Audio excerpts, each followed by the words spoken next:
Hello, good evening once more. I'm Kunal Roy with you, and I'm here today to continue with my discussion on the barriers of communication. In my previous discussion, I had mentioned about the barrier, the concept, the definition of barrier, and what about the physical barriers. Now, today I'm going to discuss a little bit more about mental barriers and socio-linguistic and socio-cultural barriers.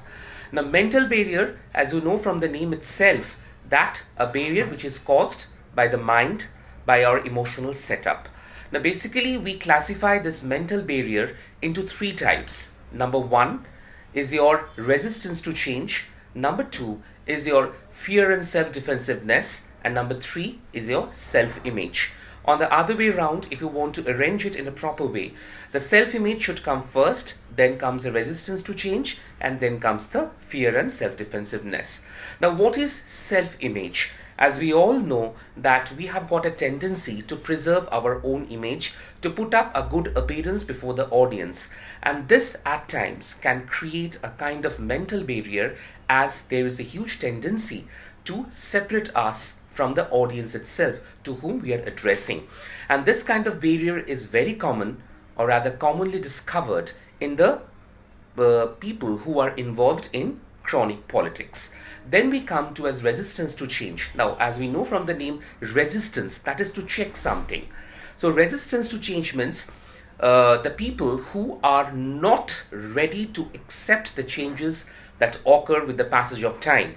That means they are not interested to keep pace with time. So this creates a kind of generation gap. This creates a kind of mental barrier for them, because they know that no, we are fine whatever we are not ready to accept something new in our life.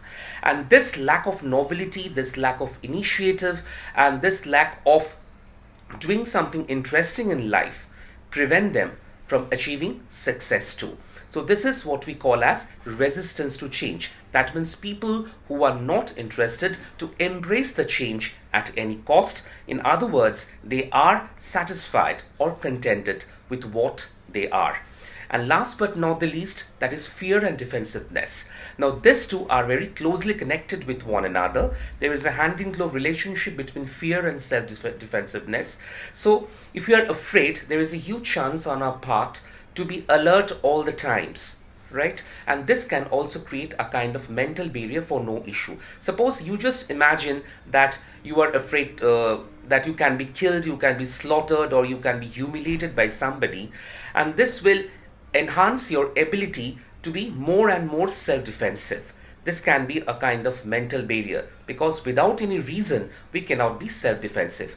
But if this kind of practice continues, that no, you are always afraid of something and you feel that something can occur to me at any moment of time, it can also turn into a kind of disease which you cannot prevent, something which we call as mental disease or mental ailment. So today this much, and I'm going to bring a little bit more of the communication barriers, that is socio-linguistic and socio-cultural barriers, in my next lecture. So till date, keep the faith. Thank you.